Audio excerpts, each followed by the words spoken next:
నెల్లూరు జిల్లాకు చెందిన కాకు మురళీరెడ్డి మధ్యతరగతి వ్యవసాయ కుటుంబం నుంచి వచ్చి విద్య రేపటి భవిష్యత్తు అని తెలుసుకొని విద్యార్థి దశ నుంచి ఆసక్తితో చదువుకుంటూ ఉన్నత విద్యను అధిరోహించిన కాకు మురళీరెడ్డి పేదలకు సహాయం చేయాలనే ఉద్దేశంతో ఎల్ఎల్బి చేయడం జరిగింది. ఈ క్రమంలోనే పవన్ కళ్యాణ్ జనసేన పార్టీని నిర్మించిన తర్వాత పార్టీ ప్రణాళికలు నచ్చి జనసేన పార్టీలో చేరిన కాకు మురళీరెడ్డి తనదైన శైలిలో ముందుకు వెళుతూ పేద మధ్యతరగతి వారికి ఎటువంటి అవసరం వచ్చినా నేనున్నాను అంటూ కోర్టు ద్వారా ప్రజలకు మంచి చేస్తూ నెల్లూరు జిల్లాలో జరిగే హనుమాన్ శోభాయాత్రలకు ముందుంటూ తానే కార్యక్రమమంతా నడిపిస్తూ జీవితం కొనసాగిస్తున్న కాకు మురళీరెడ్డి ఇంకా ఏదైనా చేయాలనే ఉద్దేశంతో తన స్నేహితులతో కలిసి పేద ప్రజలకు అనేక సహాయాలు చేస్తూ ముందడుగు వేస్తున్నారు. ఈ కాకు మురళీరెడ్డికి సంబంధించిన మరికొన్ని వివరాలు ఏకే న్యూస్ ఛానల్ ద్వారా తెలుసుకునేందుకు మన సర్దార్ షఫీహరన్ తెలియజేస్తారు. నమస్కారం, నేను సర్దార్ షఫీహరన్. ఈరోజు మనతో ఉన్నారు కాకు మురళీరెడ్డి గారు. కాకు మురళీరెడ్డి గారు అనగానే మనకు గుర్తొచ్చేది నెల్లూరులో ఎంతో ఘనంగా నిర్వహించే హనుమాన్ శోభయాత్ర. అదే కాకుండా ఈరోజు కాకు మురళీరెడ్డి గారిని అడిగి ఆయన చేస్తున్నటువంటి సేవా కార్యక్రమాలు మరెన్నో ఉన్నాయి. ఆయన చెప్పే మాటల్లోనే మనం తెలుసుకుందాం. నమస్కారం అన్నగారు. నమస్కారం తమ్ముడు. అలాగే అన్న, ఇప్పుడు మీ పొలిటికల్ జర్నీకి వస్తే మీ యొక్క పొలిటికల్ జర్నీ విద్యాభ్యాసం నుంచి స్టార్ట్ అయిందా, లేదా విద్యాభ్యాసం అయిపోయిన తర్వాత నుంచి మొదలైందా? రోజు మొట్టమొదటగా రాజకీయ జీవితానికి సంబంధించి ఆ జీవితంలో ముఖ్యమైనటువంటి దశ ఏదైనా ఉంది అంటే అది సమైక్యాంధ్ర ఉద్యమ దశ. ఏదైతే 2012 నుంచి 13-14 వరకు ఏదైతే ఉధృతంగా రాష్ట్ర వ్యాప్తంగా జరిగిందో ఆ సమైక్యాంధ్ర ఉద్యమంలో విద్యార్థి జేఏసీ తరపున కీలకంగా రాజకీయాల్లోకి అడుగుపెట్టడం, పనిచేయడం కూడా జరిగింది. అప్పట్లో విద్యార్థి జేఏసీ నగర కన్వీనర్గా కూడా బాధ్యతలు నిర్వర్తించాం. ఆ క్రమంలో తర్వాత నేను ఎంబీఏ హైదరాబాదులో చేరడం, అప్పటి వరకు కూడా నెల్లూరు నగర స్థాయిలో రాజకీయాలు విద్యార్థి ఉద్యమాలు చూసినటువంటి నాకు హైదరాబాదులో ఉస్మానియా యొక్క ఉద్యమ స్ఫూర్తి కూడా పరిచయం కావడం నా రాజకీయ జీవితంలో మరెంతో స్ఫూర్తినిచ్చిందని చెప్పొచ్చు. వాస్తవంగా అక్కడికి వెళ్ళిన తర్వాత తెలంగాణ ఉద్యమ స్ఫూర్తిని కూడా ఇంకా బాగా అర్థం చేసుకునేటువంటి అవకాశము నాకు వచ్చిందని నేను భావిస్తా ఉన్నాను. తర్వాత ఎంబీఏ చదువుతున్నప్పటికీ కూడా అప్పటి నుంచి జనసేన పార్టీ అప్పుడే 2014లో పవన్ కళ్యాణ్ గారు పెట్టడం, అప్పటి నుంచి కూడా జనసేన పార్టీతో అప్పటి వరకు వారిపైన అభిమాన సంఘంగా, అప్పుడు పవన్ కళ్యాణ్ అభిమాన సంఘ అధ్యక్షుడిగా, నగరాధ్యక్షుడిగా పనిచేస్తున్నటువంటి పరిస్థితుల నుంచి తర్వాత జనసేన కార్యకర్తగా, తర్వాత జనసేనలో క్రియాశీలకమైనటువంటి వ్యక్తులుగా తయారవడం, పవన్ కళ్యాణ్ గారి నాయకత్వంలో 2014లో అప్పటి కూటమి ప్రభుత్వం కావచ్చు, అదేవిధంగా 2019లో జనసేన కమ్యూనిస్ట్ పార్టీ అలాగే బీఎస్పీ పార్టీలతో అలయన్స్ పెట్టుకొని పనిచేసినప్పుడు కావచ్చు, అదేవిధంగా 2024లో ఇప్పుడు జనసేన సంయుక్త ప్రభుత్వ కూటమి ప్రభుత్వం ఏర్పాట్లో కావచ్చు, ప్రతి ఎన్నికల్లో కావచ్చు, ఎన్నికల తదనంతరం కూడా జిల్లా వ్యాప్తంగా పర్యటన చేయడం, జనసేన అంచెలంచెలుగా ముందుకు సాగుతూ ఈరోజు జనసేన పార్టీ స్పీకర్ ప్యానెల్ మెంబర్గా, నెల్లూరు జిల్లా కోర్ కమిటీ సభ్యుడిగా కూడా జనసేన పార్టీలో కొనసాగడం జరుగుతూ ఉంది. కాబట్టి రాజకీయాలనే విద్యార్థి దశలోనే ఒక రాజకీయ జీవితానికి బీజం పడడం నాకెంతో ఒక సానుకూలమైనటువంటి అంశంగా భావిస్తా ఉన్నాను. మొదటి నుంచి కూడా అన్యాయాన్ని చూసి సహించలేకపోవడం, అదేవిధంగా ప్రశ్నించేటువంటి తత్వం చిన్నతనం నుంచే అలవరడం, ఇవన్నీ కూడా రాజకీయాల వైపు నా ఆసక్తిని మరింతగా పెంచాయి. అందులో భాగంగానే దశల వారీగా ఇప్పుడు ఈ విధంగా ముందుకు సాగుతాము. అన్నగారు, చాలామంది జనసేన పార్టీలో మొదలైన వాళ్ళు, స్టార్టింగ్లో ఉన్నవాళ్ళు ఇప్పుడు అనేకమైన పార్టీలకి వెళ్ళిపోయారు. వాళ్ళు వాళ్ళ సొంత ప్రయోజనాల కోసమో లేదా కొన్ని అవసరాల కోసం వెళ్ళిపోయారు. కానీ మీరు ఆది నుంచి ఇప్పుడు దాకా కూడా స్టిల్ జనసేన నాయకుడిగానే ఉంటున్నారు. మీకు పక్క పార్టీలోకి పోవాలనిపించలేదా? ఇప్పుడు ఏదైనా రాజకీయ ప్రయాణం అనేది చాలా ఓర్పుతో కూడుకున్నటువంటి విషయం. ఎందుకంటే రాజకీయ పార్టీతో నడవాలి అంటే చాలా ఓర్పు కావాలి, ఆలోచన శక్తి కావాలి, సమయానుకూలంగా ముందుకు సాగగలిగే నేర్పరితనం కూడా కావాలి. ఈరోజు రాజకీయాల్లో ఎదుగుదల అనేది, లేకపోతే ఒక సక్సెస్ రేట్, విజయావకాశాలు అనేవి, లేకపోతే ఒక పదవులు బాధ్యతలు వచ్చేటువంటి అవకాశాలు అనేవి అనేక సమీకరణాల మీద, పరిస్థితుల మీద ఆధారపడి ముందుకెళ్తూ ఉంటాయి. రాష్ట్రంలో జరిగేటువంటి పరిస్థితులు కూడా ఒక రాజకీయ పార్టీ యొక్క మనుగడని, దిశని మార్చేసేటువంటి పరిస్థితులు ఉంటాయి. ఈరోజు రాష్ట్రం విడిపోయిన తర్వాత కొన్ని పార్టీల యొక్క మనుగడ ప్రశ్నార్థకమైంది. ఉదాహరణ కాంగ్రెస్ పార్టీ. ఈరోజు కాంగ్రెస్ పార్టీ పరిస్థితి ఆంధ్రప్రదేశ్లో ఎటువంటి పరిస్థితుల్లో ఉందో మీ అందరికీ కూడా తెలుసు. అలాగే కొన్ని కొత్త పార్టీలు పుట్టుకొచ్చాయి. ఈరోజు జనసేన పార్టీ అట్లాగే పుట్టుకొచ్చినటువంటి పార్టీ, వైఎస్ఆర్ కాంగ్రెస్ పార్టీ పుట్టుకొచ్చినటువంటి పార్టీ. అయితే జనసేనలో నచ్చినటువంటిది పవన్ కళ్యాణ్ గారి యొక్క నాయకత్వం, వారి యొక్క మానవత్వంతో కూడినటువంటి సామాజిక సేవ, వారి రాజకీయాలకు రాకముందు నుంచి కూడా ప్రజలకు చేస్తున్నటువంటి సేవా కార్యక్రమాలు, ప్రజారాజ్యం పార్టీలో వారు నడిపించినటువంటి నాయకత్వపు తీరు, వాటన్నిటి పట్ల మేము ఆకర్షితులై పవన్ కళ్యాణ్ గారి నాయకత్వాన్ని ఆ రోజు నమ్మాం. ఈరోజు చాలామంది పవన్ కళ్యాణ్ గారి నాయకత్వాన్ని విమర్శించే దశలో, పవన్ కళ్యాణ్ గారు రాజకీయాలకు సరిపడరు అనేటువంటి దశలో కూడా వారి యొక్క నాయకత్వాన్ని మేము నమ్మాం, నడిచాం. దాన్ని ఈరోజు ప్రజలందరూ కూడా అర్థం చేసుకున్నారు. కాబట్టి ఈరోజు వారి నాయకత్వం పైన మాకున్నటువంటి నమ్మకం ఒమ్ము కాలేదు అన్నటువంటి విషయం ఈరోజు దానికి నిదర్శనమే ఈరోజు మా ఆంధ్రప్రదేశ్ రాష్ట్ర ఉప ముఖ్యమంత్రిగా పవన్ కళ్యాణ్ గారు ఉండడం. అయితే వేరే పార్టీలోకి వెళ్ళేటువంటి ఆలోచన ఎప్పుడు కూడా మాకు రాలేదు. ఎందుకంటే మాకు రాజకీయాల పట్ల, సామాజిక పట్ల, విద్యార్థి రాజకీయాల నుంచి వచ్చాం కాబట్టి మేము ఏదో ఆశించి రాత్రికి రాత్రే పెద్దవాళ్ళం అయిపోవాలనో, లేకపోతే పదవులు ఉంటేనే రాజకీయాల్లో ఉండాలనో, లేదా అధికారం ఉంటేనే రాజకీయాల్లో ఉండాలన్నటువంటి ఆలోచన లేవు. ప్రజలకి సేవ చేయాలన్నటువంటి ఒక నిబద్ధత, దానికి రాజకీయ వేదిక అవసరం కాబట్టి జనసేన పార్టీ వేదికగా ఈరోజు జనాల్లో పనిచేస్తూ ఉన్నాం. మా యొక్క సహచారమైనటువంటి నాయకులు అప్పటి నుంచి మాతో కలిసి ప్రయాణిస్తున్నటువంటి అనేక మంది ఉండొచ్చు. కొంతమంది పార్టీలు మారడానికి వారి వ్యక్తిగత కారణాలు కావచ్చు, వారు ఎదుర్కొన్నటువంటి చిన్న చిన్న అవమానాలు, లేకపోతే ఇబ్బందులు, లేకపోతే వారి ఆర్థికపరమైనటువంటివి, కుటుంబ సమస్యలు.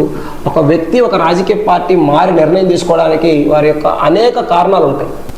దీన్ని వారి కోణం నుంచి చూస్తే తప్ప ఎదుటి వారికి బయట నుంచి చూసి అర్థం చేసుకున్నటువంటి పరిస్థితి ఉండదు. అయితే నా వ్యక్తిగతంగా అయితే నాకు ఎప్పుడు కూడా పార్టీ మారాలన్నటువంటి ఆలోచన కూడా రాలేదు. ఎందుకంటే పవన్ కళ్యాణ్ గారి నాయకత్వం పైన, జనసేన పార్టీ శ్రేణుల యొక్క సమిష్టి కృషి పైన, భవిష్యత్తులో జనసేన పార్టీకి రాబోయేటువంటి మహోన్నతమైనటువంటి స్థాయి పైన మాకు సంపూర్ణ విశ్వాసం ఉంది. కాబట్టి మాకు అటువంటి ఆలోచన ఎప్పుడు కూడా రాలేదు. అన్నగారు, మన నెల్లూరు జిల్లాలో పవన్ కళ్యాణ్ గారి అభిమానులు చాలామంది ఉన్నారు. అయితే కాకు మురళీరెడ్డి గారు అనగానే పవన్ కళ్యాణ్ గారు గుర్తించేంత పేరు మీరు ఏ విధంగా తెచ్చుకోగలిగారు? ఈరోజు ఒకటే, జనసేన పార్టీ 2014లో ప్రారంభం అయిన తర్వాత నుంచి కూడా ఎవరు అంటే జనసేన పార్టీ ఒకటి ఉంది అనేటువంటి ఎవరు గుర్తించినటువంటి దశలో కూడా ఈరోజు అప్పట్లో ఇప్పుడున్నటువంటి నాయకుల్లో చాలామంది తక్కువ మందే ఉన్నారు. అప్పట్లో ఉన్నటువంటి నాయకులు టోనీ గారు, అదేవిధంగా ప్రవీణ్ గారు, అతి కొద్దిమంది అప్పట్లో శ్యామ్ గారు, కొద్దిమంది మాత్రమే అప్పట్లో ఉన్నటువంటి వ్యక్తులు. వారితోనే జిల్లా వ్యాప్తంగా ఈరోజు ఎక్కడ తడైనా, సుళ్ళూరుపేట, ఉదయగిరి, అప్పుడు ఉమ్మడి నెల్లూరు జిల్లా, ఎక్కడెక్కడ మండలాల్లో అక్కడ ఉన్నటువంటి అభిమానులు, కార్యకర్తలు మీటింగ్లు పెడితే అప్పుడు సరైనటువంటి జెండాలు, వసతి, మెటీరియల్ కూడా ఉండేది కాదు. మేమే అప్పుడు హైదరాబాద్ నుంచి, అప్పుడు ఇంకా పూర్తి స్థాయిలో రాష్ట్ర విభజన జరిగినప్పటికీ కూడా పూర్తిగా ఇక్కడ ఏమీ ఏర్పాట్లు లేనప్పుడు హైదరాబాద్ నుంచి మేమే టీషర్ట్లు ప్రింటింగ్ చేసుకొని మా సొంత డబ్బులతో జెండాలు పెట్టుకొని వాడవాడలో గ్రామానికి వెళ్ళి జనసేన పార్టీ అభిమానులనే కమిటీలుగా మార్చుకొని కార్యకర్తలుగా మార్చేటువంటి ప్రయత్నం జరుగుతూ ముందుకు వచ్చింది. తరువాత పవన్ కళ్యాణ్ గారు డైరెక్ట్గా ఒక బృందాన్ని, ప్రెసిడెంట్ టీం అనే దాన్ని ఏర్పాటు చేసి వారు కంటెంట్ రైటర్స్, స్పీకర్స్ని సెలెక్ట్ చేయండి అని చెప్పి నెల్లూరులో సెలక్షన్స్ పెట్టినప్పుడు అప్పుడు పార్దీపూర్ నరసింహ గారు ఉన్నారు జనసేన పార్టీలో. వారి యొక్క సారథ్యంలో అప్పుడు వచ్చినటువంటి రియాజ్ గారు, మహేందర్ రెడ్డి గారు, శంకర్ గౌడ్ గారు, నగేష్ గారు, వాళ్ళందరి యొక్క బృందము అప్పుడు ఈ సెలక్షన్స్ చేయడం. దాంట్లో నెల్లూరు జిల్లా నుంచి స్పీకర్ లిస్టులో టాప్ ఫైనలిస్ట్గా నా పేరు రావడం జరిగింది. మరో సోదరుడు హుస్సేన్ పేరు కూడా అప్పట్లో 2 పేర్లు ఫస్ట్ సెకండ్గా వచ్చింది. అయితే ఆ పేరు నుంచి తీసుకున్న తర్వాత వాళ్ళ యొక్క ట్రైనింగ్ ప్రోగ్రాం తర్వాత పెట్టడం, తర్వాత 2019 ఎన్నికల సమయంలో ఒక మాస్టర్ ట్రైనర్స్గా పవన్ కళ్యాణ్ గారు నేరుగా 2 రోజుల పాటు మాకు నేరుగా శిక్షణా తరగతుల్ని హైదరాబాద్లో ఏర్పాటు చేయడం, తర్వాత 15 రోజుల పాటు సమయం ఇచ్చి ఎవరు పనిచేస్తారు అంటే పూర్తిగా ఇంటిని అన్నిటినీ వదిలిపెట్టి ఉత్తరాంధ్ర జిల్లాల్లో దాదాపుగా 15 రోజుల పాటు పర్యటన చేశాం. దాదాపుగా ఉత్తరాంధ్రలో 32 నియోజకవర్గాలు ఉన్నాయి. శ్రీకాకుళం, విజయనగరం, విశాఖపట్నం, 3 జిల్లాల్లో కలిపి 3 జిల్లాల్లో రోజుకు 2 నియోజకవర్గాలు, ఒక్కొక్క దగ్గర 3 నియోజకవర్గాలు చొప్పున కూడా 15 రోజులు పర్యటన చేసి వారికి నేర్చుకునేది జనసేన జెండా అంటే ఏంటి, జనసేన మా సిద్ధాంతాలు ఏంటి, ఏ ఆలోచనతో జనసేన పార్టీ స్థాపించబడింది, పవన్ కళ్యాణ్ గారి యొక్క ఆలోచన విధానం ఏంటి, ఈ విషయాలన్నిటినీ కూడా వారికి వివరించి కార్యకర్తలుగా తయారు చేసేటువంటి ఒక శిక్షణ కార్యక్రమాన్ని ఏర్పాటు చేశారు. దాంట్లో నేను చురుగ్గా పాల్గొని పూర్తి సమయాన్ని ఇచ్చి పార్టీకి పనిచేయడం, ఇవన్నీ పవన్ కళ్యాణ్ గారి దృష్టికి వచ్చిన తర్వాత పవన్ కళ్యాణ్ గారు హైదరాబాద్కి పిలవడం, హైదరాబాద్ అప్పుడు పార్లమెంటరీ వైస్ చైర్మన్స్ అని చెప్పి ఒక ఆలోచన తీసుకొని వచ్చారు.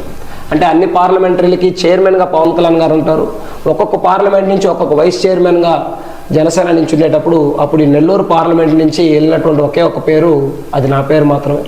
ఆ పేరు పిలిచిన తర్వాత పవన్ కళ్యాణ్ గారితో అక్కడ మీటింగ్ చేరడం, తర్వాత అలా దశల వారీగా ఒక్కొక్కటి స్పీకర్ ప్యానల్ అని చెప్పి ఒక 12 మందిని రాష్ట్ర వ్యాప్తంగా గుర్తించడం, వారితో టీవీ డిబేట్లకు వెళ్ళమని చెప్పి పవన్ కళ్యాణ్ గారు నేరుగా, ఇప్పటికీ మీరు యూట్యూబ్లో చూడొచ్చు పవన్ కళ్యాణ్ గారు ఇంటరాక్షన్ విత్ స్పీకర్స్ అని.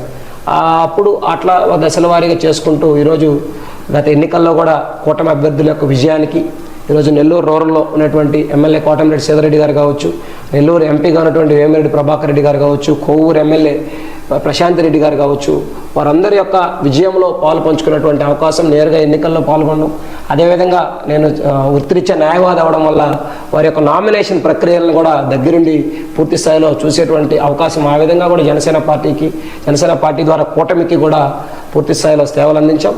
ఈరోజు మా నెల్లూరు జిల్లా ఇన్ఛార్జ్ ఎవరైతే ఉన్నారో వేములపాటి అజయ్ కుమార్ గారు, వారి యొక్క సారథ్యంలో అందరు జనసేన పార్టీ యొక్క శ్రేణుల్ని కలుపుకొని జనసేన పార్టీ కోర్ కమిటీ సభ్యుడిగా ఇప్పుడు కొనసాగుతూ ఉన్నాం. కాబట్టి ఇవన్నీ కూడా ఏంటంటే పవన్ కళ్యాణ్ గారు, మేము పవన్ కళ్యాణ్ గారితో ఫోటో దిగడానికో లేకపోతే పవన్ కళ్యాణ్ గారు మమ్మల్ని చూసి గుర్తించాలనో మేము పనిచేయలేదు. జనసేన పార్టీ వేదికగా ప్రజలకి పనిచేయాలి, పవన్ కళ్యాణ్ గారి ఆశయాలు జనాలకు తీసుకుపోవాలి అన్నటువంటి ఆలోచన తప్ప మాకు మరో ఆలోచన ఎప్పుడు కూడా లేదు. కాబట్టి ఈ ప్రయాణం కొనసాగుతూ ఉంది. ఈరోజు హనుమాన్ శోభయాత్ర ఈరోజు ఇంత దిగ్విజయంగా నెల్లూరులోనే కాకుండా నెల్లూరులో చేసే ఈ యొక్క యాత్ర ఇండియా వైజ్గా వినిపిస్తుందంటే దానికి ముఖ్య కారణం మీరే. అయితే ఆ యాత్ర జరిగినప్పుడల్లా కొన్ని గొడవలు కూడా వస్తున్నాయి. దానికి సంబంధించి మీకు ఏమైనా బెదిరింపులు వచ్చాయా? హనుమాన్ శోభాయాత్ర అనేది హిందూ చైతన్య వేదిక ఆధ్వర్యంలో ఈరోజు ఏదైతే జరపబడతా ఉందో అది కేవలం ఏ ఒక్కరి యొక్క వ్యక్తిగత శ్రమ వలనో లేకపోతే వ్యక్తిగత ప్రయత్నం వలన జరిగినటువంటి ఇది కాదు.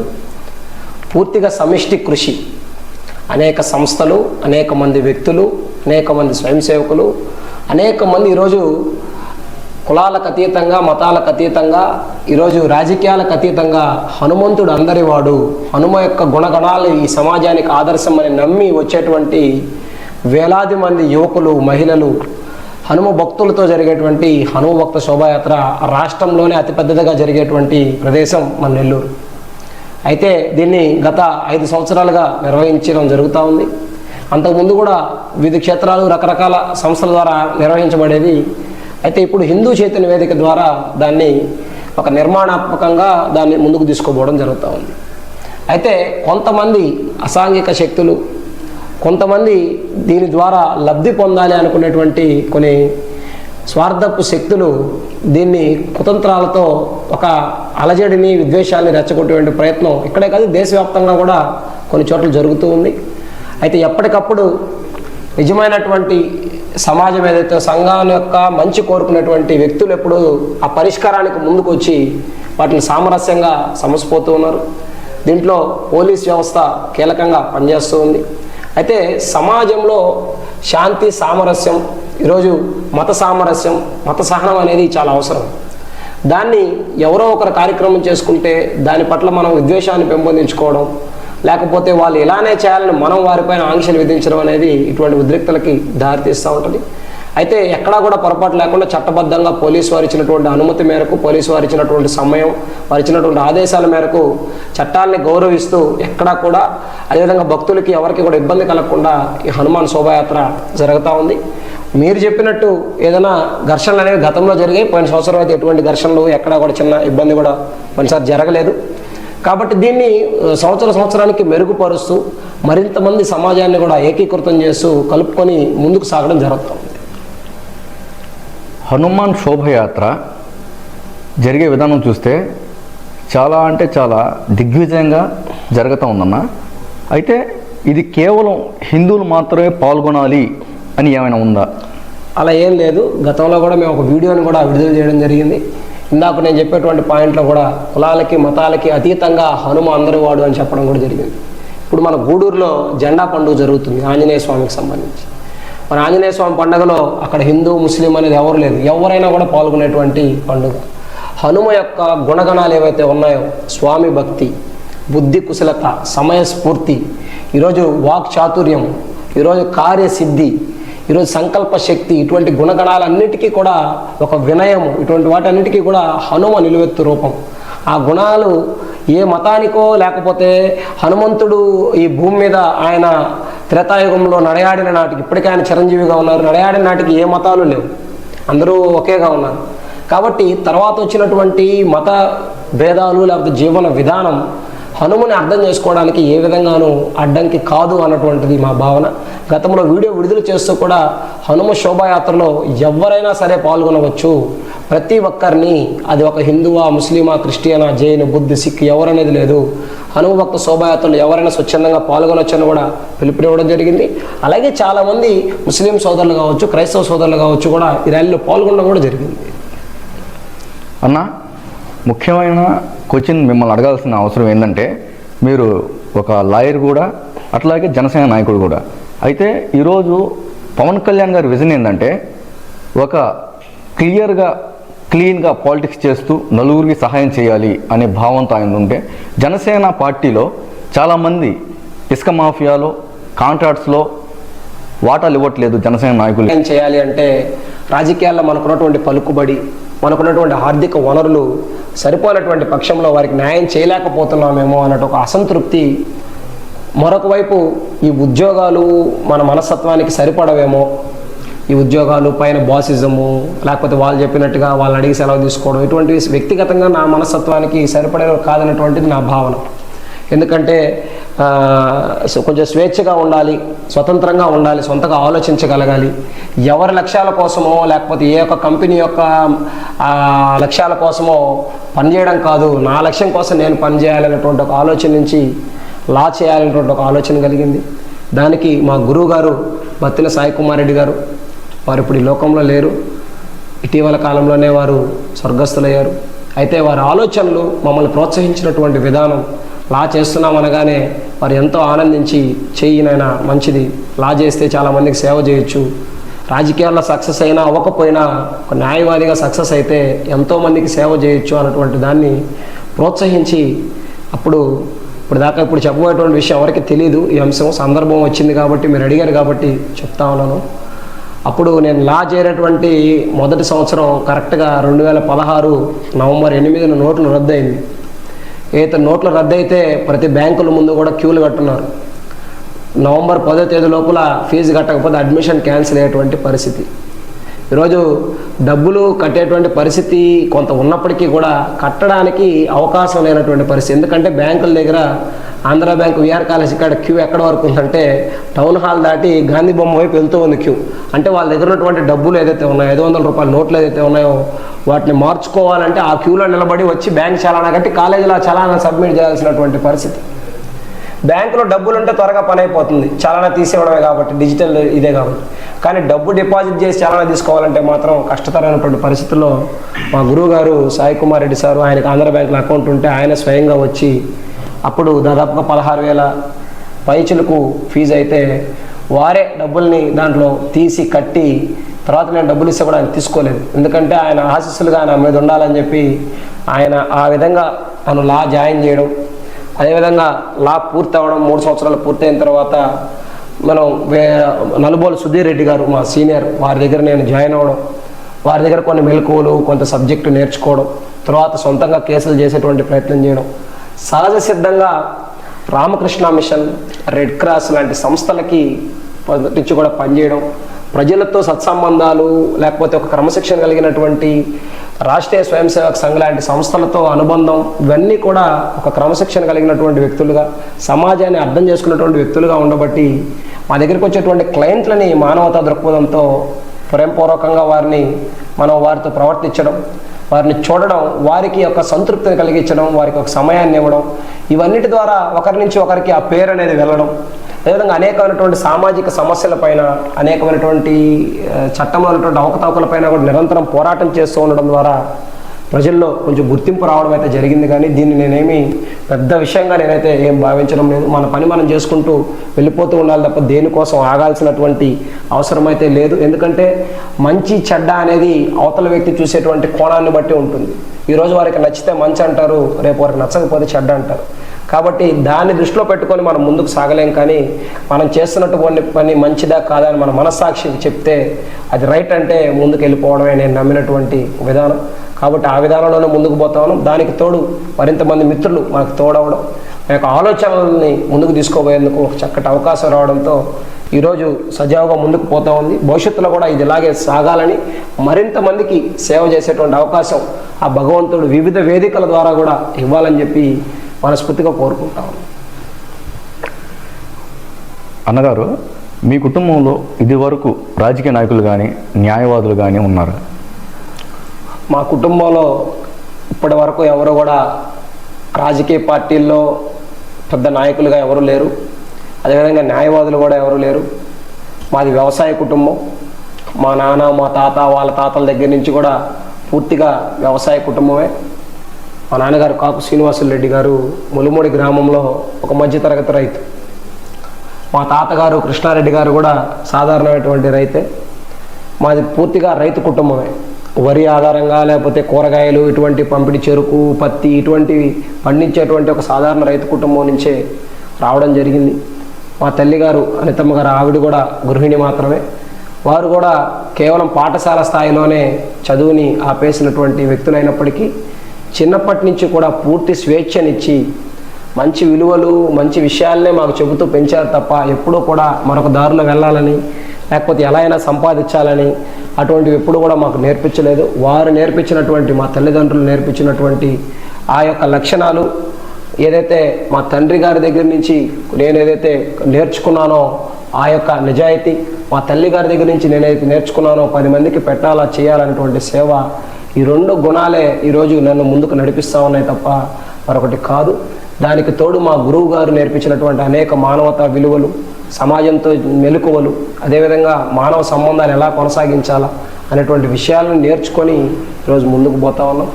ఎవరు కూడా మాకు రాజకీయ నేపథ్యం కలిగి లేకపోతే ఎటువంటి నేపథ్యం కూడా మాకు లేదు. కేవలం సాధారణ వ్యవసాయ కుటుంబం నుంచి మేము వచ్చాం. ఈరోజు ప్రజలు, చుట్టూ ఉన్నటువంటి శ్రేయోభిలాషులు, మిత్రులు, వాళ్ళందరి సహకారంతో ఈరోజు ఇక్కడి వరకు వచ్చామని చెప్పి తెలియజేస్తాం. చివరిగా అన్న, ఇప్పుడు నెల్లూరు జిల్లాలో ఎక్కడ చూసినట్టు సరే దారుణాలు జరుగుతున్నాయి, ప్రశాంతత లేదు. అయితే ఆడవారిని కొంతమంది పార్టీ వాళ్ళు దూషించడం కానివచ్చు, స్కూల్స్, కాలేజీల్లో పిల్లలు ఆత్మహత్యలు చేసుకోవడం, తర్వాత రోడ్లలో ఎక్కడంటే అక్కడ గొడవలు, ఈ డ్రగ్స్ చంపుకోవడం, వీటికి సంబంధించి మీ న్యాయశాఖ నుంచి, ముఖ్యంగా మీ నుంచి మన పోలీస్ శాఖకి మీరిచ్చే సపోర్ట్ ఏమైనా ఉందా? తర్వాత సమాజంలో మీరు ఇస్తున్నటువంటి మోటో ఏమైనా ఉందా? చాలా మంచి విషయము. ఎందుకంటే ప్రస్తుతం జరుగుతున్నటువంటి పరిస్థితుల్లో ఇటీవల నెల్లూరులో ప్రజలు 9 గంటలు, రాత్రి సమయం 9 గంటలు దాటితే రోడ్లపైకి రావాలంటే భయపడేటువంటి పరిస్థితులు కూడా ఒకనొక సందర్భాలు నెలకొన్నాయి. ఎందుకంటే వరుస నేరాలు, హత్యాయత్నాలు, హత్యలు, ఈరోజు దారి దోపిడీలు, ఇటువంటివన్నీ కూడా ఇటీవల కాలంలో విపరీతంగా పెరగడానికి ప్రధానమైనటువంటి కారణం ఏదైతే ఉందో అది గంజాయి. ఈరోజు గంజాయి కావచ్చు, లేకపోతే బంగాక్ అనేది అయితే మనం పిలుస్తామో అది కావచ్చు, లేకపోతే మత్తు అనేది అనేక రూపాల్లో. ఈరోజు వైట్నర్లు కొట్టేవాళ్ళు, సొల్యూషన్ని క్లాతులు వేసుకొని పీల్చేవాళ్ళు, ఈరోజు నగరంలో పలు చోట్ల వాటిని కేంద్రాలుగా చేసుకొని వాటి ఆ మత్తులో వారు ఏం చేస్తున్నారో వారికే తెలియనటువంటి మత్తులో కొందరు చేస్తూ ఉంటే వారిని ఉపయోగించుకొని నేర ప్రవృత్తిగా మార్చుకొని ఇది ఆసరాగా తీసుకొని నేరాల ద్వారా లబ్ధి పొందాలనుకున్నటువంటి కొంతమంది వ్యక్తులు తయారయ్యారు. ఇది ఒక నెల్లూరు నగరంలోనే కానీ చాలా ప్రాంతాల్లో ఉన్నప్పటికీ మన స్థానికంగా నేరుగా చూస్తున్నటువంటి విషయాలను దృష్టిలో పెట్టుకుంటే మద్యం మత్తులోనే ఈరోజు ఎక్కువ శాతం నేరాలు జరుగుతూ ఉన్నాయి. అదేవిధంగా ఈరోజు మన డ్రగ్స్ కావచ్చు, లేకపోతే గంజాయి లాంటివి కావచ్చు, ఏదో ఒక రూపంలో ఎక్కడో దగ్గర ఈరోజు ఇటీవల చూస్తే చాక్లెట్లలో కూడా, పిల్లలు తినే చాక్లెట్లలో కూడా గంజాయి చాక్లెట్లని పెట్టి అమ్మేటటువంటి సంఘటనలు కూడా మనం ఇటీవల కాలంలో చూసాం. మరి వీటిపైన పోలీసులు కేవలం జరిగిన తర్వాత వారిని అరెస్ట్ చేయడం, రిమాండ్కి పంపించడం, దీంతోపాటు మేజర్గా కళాశాల స్థాయిలో ఎవరైతే డిగ్రీ పిల్లలు ఉన్నారో, ఇంటర్మీడియట్ పిల్లలు ఉన్నారో వారికి చుట్టూ జరిగేటువంటి పరిస్థితులపైన అవగాహన కల్పించాలి. ఈరోజు మనం ఎవరు చెడ్డవాళ్ళు, ఎవరు మంచివాళ్ళు అనేది ఎవరు నిర్ణయించలేరు. ఈరోజు మనం ఏమనుకుంటాం, మన ఇంట్లో వాళ్ళు మంచి వాళ్ళే, మన ఇంటి పక్కన వాళ్ళు మంచి వాళ్ళే, మన స్నేహితులు మంచి వాళ్ళే అని మనం అనుకుంటాం. మన చుట్టూ ఉండే వాళ్ళందరూ మంచి వాళ్ళని మనం అనుకుంటాం. మరి ఈరోజు జైల్లో నేరాలు చేసి ఉండేవాళ్ళు, లేకపోతే హత్య కేసుల్లోనో లేకపోతే ఇంకొక క్రైమ్లోనో ఇరుక్కునే వాళ్ళు ఎవరు? వారు కూడా ఈ సమాజంలో ఉన్నటువంటి వ్యక్తులే. వారికి కుటుంబ సభ్యులు ఉంటారు, వారికి ఫ్రెండ్స్ ఉంటారు, వారికి ఇరుగు పొరుగు వాళ్ళు ఉంటారు. వాళ్ళు కూడా వేరు మంచి వాళ్ళనే కదా అనుకుంటారు. కాబట్టి ఎక్కడ నేరపూరిత ఆలోచన ఉందో ఎవరు పసిగట్టలేరు. కాబట్టి ఆలోచనలకు శిక్ష వేయడం కుదరదు. కాబట్టి ఆలోచనల్ని ఆదిలోనే తుంచివేయడం అనేటువంటిది పోలీస్ డిపార్ట్మెంట్ చేయాల్సినటువంటి ఒక పెద్ద ప్రక్రియ, ఒక ప్రయత్నం. కళాశాలలో డ్రగ్స్ గురించి అవగాహన కలిగించడం, అదేవిధంగా కళాశాల లేనటువంటి మిగతా యువత ఎవరైతే పనులకు వెళ్ళే వాళ్ళు కావచ్చు, లేకపోతే వ్యాపారాల్లో ఉండేవాళ్ళు కావచ్చు, ఉద్యోగాల్లో ఉండేవాళ్ళు కావచ్చు, ఒక ఆర్గనైజేషన్ సొసైటీస్ని ఎవరైతే భవన నిర్మాణ కార్మికులు కావచ్చు, వాళ్ళందరూ సమూహాల వారీగా నెలకు ఒకసారి ఒక్కొక్క రోజు ఒక్కొక్కరికి, లేదా ఒక్కొక్క ఆదివారం ఒక్కొక్క శనివారం అని పెట్టి వారికి అవగాహన, వీరిటువంటి మత్తు పదార్థాలు తీసుకోవడం ద్వారా ఏ విధంగా వారి యొక్క నాడీ వ్యవస్థ మీద దాని ప్రభావం ఉంటుంది. దానివల్ల తెలియకుండానే ఈరోజు తల్లిని చంపారు అని మనం చూస్తూ ఉన్నాం. ఈరోజు కుటుంబాల్లో కుటుంబ సభ్యులను చంపుకునేటువంటి పరిస్థితులు మనం చూస్తూ ఉన్నాం. దారిలో పోతూ బైక్కి హార్న్ కొట్టాడని చిన్న చిన్న గొడవలకు కూడా హత్యాయత్నాలు జరిగేటువంటి ప్రయత్నాలు, ఇటువంటి వాటిని వారికి కౌన్సిలింగ్ ఇవ్వడం ద్వారా, వారు ఆ దశకి వెళ్లకుండా నియంత్రించడం ద్వారా మాత్రమే నేరాలు అదుపులో చేయబడతాయి. అదేవిధంగా ప్రతి ఇంట్లో కూడా తల్లిదండ్రులు ఒక సమయం తర్వాత మన పిల్లలు ఎవరితో వెళ్తున్నారు, వారు ఏ స్నేహితులతో తిరుగుతున్నారు, ఎటువంటి వారితో తిరుగుతున్నారు అన్నటువంటి విషయం మన అమ్మాయిల పైన చాలా దృష్టి పెడతాం. అమ్మాయిలు ఏం చేస్తున్నారు, అమ్మాయిలు అక్కడికి వెళ్ళకూడదు, అమ్మాయిలు ఈ సమయం తర్వాత వెళ్ళకూడదు. మరి అబ్బాయిలకి ఎందుకు చెప్పరు అదేటువంటి విషయం? బయటికి వెళ్ళిన తర్వాత సమాజంలో జాగ్రత్తగా ఉండాలి, అటువంటి వాళ్ళతో స్నేహం చేయకూడదు, ఇటువంటి విషయాల్లో జాగ్రత్తగా ఉండాలి అని ఎందుకు చెప్పరు? అటువంటిది చెప్పాల్సినటువంటి అవసరం ఉంది. ఈరోజు మన ఇంట్లో ప్రతి ఇంట్లో ఈ యొక్క బాధ్యత, స్వయం బాధ్యత తీసుకుంటే, మన ఇంట్లో బయటికి వెళ్ళేటువంటి వ్యక్తి సజావుగా వెళ్ళి సజావుగా తిరిగి వస్తే సమాజంలో నేరాలు అనేవి ఉండవు. ఒకవేళ అటువంటి కుటుంబ సభ్యుల నియంత్రణ లేని వ్యక్తులు ఎవరైనా ఉంటే వాళ్ళ పట్ల పోలీసులు కఠినమైనటువంటి చర్యలు తీసుకోవాలి. దీని ద్వారా మాత్రమే ఈరోజు కళాశాలలో అవగాహన కలిగించాలి. యువకులైతే సమూహాలు ఎవరైతే ఉన్నారో వారికి అవగాహన కలిగించాలి. ఈరోజు ఏ దశలో ఉన్న రాజకీయ నాయకుల యొక్క జోక్యం పూర్తిగా తగ్గిపోవాలి.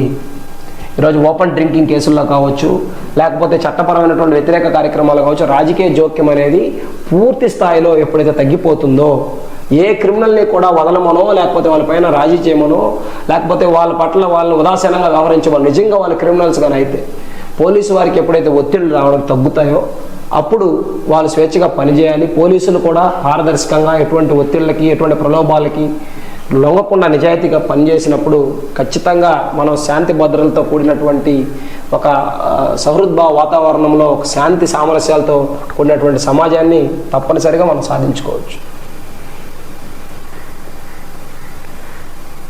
ఇదండి ఈరోజు ప్రముఖ న్యాయవాది, అలాగే జనసేన సీనియర్ నాయకులు మన కాకు మురళీరెడ్డి అన్నతో మాట్లాడి చాలా విషయాలు మనం తెలుసుకున్నాం.